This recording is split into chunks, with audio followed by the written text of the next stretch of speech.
Formula One is about to take its first real steps into a completely new era, and it is happening in a way that feels almost secretive. Starting Monday, all 11 teams will descend on the Circuit de Barcelona-Catalunya for 5 days of testing. But here is the thing.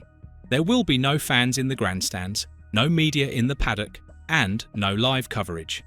It is being called a shakedown, but make no mistake, this is the first proper test of the 2026 season. And what happens this week could set the tone for the entire year. So why is Formula One hiding this test from the world? Why are they calling it a shakedown when teams will have 3 full days of running each? And most importantly, what can we actually expect to learn from Barcelona? Let us break it all down. The official reason for holding this test behind closed doors is that Formula One has a contractual obligation with Bahrain to host the first official test in February. So by calling Barcelona a shakedown and keeping the cameras away, Formula One can technically say that Bahrain is still the main event. But everyone in the paddock knows the truth. This is Test 1, and the information gathered here will be crucial. There is another reason why teams actually prefer this arrangement. With such a massive regulation change, nobody wants their struggles broadcast to the world. Behind closed doors, they can work through their problems without the pressure of constant media scrutiny. But Formula One being Formula One, information will leak. Low lap counts, repeated stoppages, cars breaking down on track, all of that will find its way onto social media. Within hours, you cannot keep 11 teams and hundreds of personnel quiet for 5 days. The paddock talks, and we will hear about it. With completely new power units, new chassis regulations, new aerodynamics, and new tyres, do you think any team has actually figured out these cars? Or are we about to witness chaos as everyone realises their simulations were completely wrong? Now, let us talk about what teams will actually be doing during this test. The primary goal for everyone is simple: reliable running. Before they can even think about performance, teams need to make sure their cars can complete laps without breaking down. The new power units are completely different from anything we have seen before. The MGU-H is gone. The MGU-K has been boosted to 350 kilowatts, and the split between electrical and combustion power is now 50-50. That is a massive change, and getting all of those systems to work together reliably is the first challenge. Energy management is going to be the story of this test. Teams need to understand how to deploy the increased electrical power across the lap and, more importantly, how to recover that energy under braking and in corners. The expectation is that the new cars will require a completely different driving style, so giving drivers time to adapt will be essential. If everything goes smoothly, teams might have time to explore performance and setup, but the vast majority of that work will happen at the 2 Bahrain tests that follow. One of the most interesting aspects of this test will be the active aerodynamics. For the first time in modern Formula One history, cars will have movable front and rear wings that adjust during the lap. The rear wing can switch between a high downforce and low drag configuration, similar to DRS, but more extreme. Teams will want to prove that these systems work reliably, but they will also want to understand the second-order effects. How does the car behave during the transition between modes? Does the balance shift dramatically? These are questions that simulations cannot fully answer. There is a real concern that we could see something similar to the porpoising disaster of 2022, when teams arrived at the first test with ground effect cars and discovered a problem that their simulations had completely missed. The active aerodynamics could produce unexpected consequences that only become apparent when the cars are actually on track.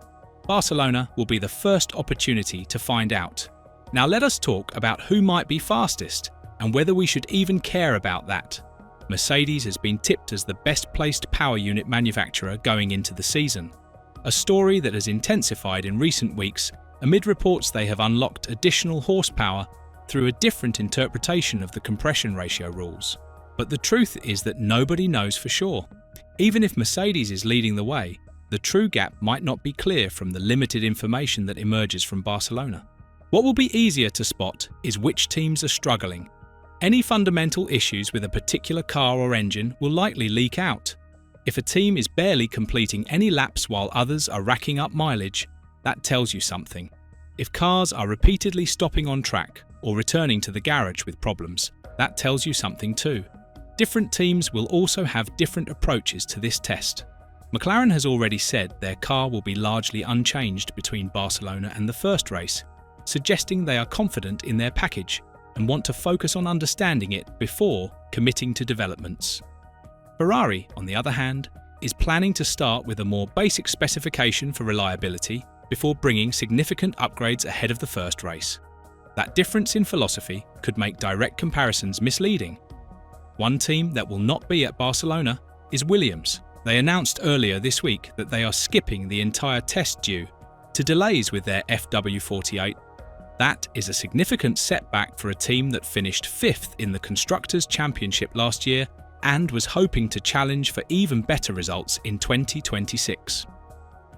Missing 3 days of crucial track time while your rivals are gathering data puts you on the back foot before the season has even begun.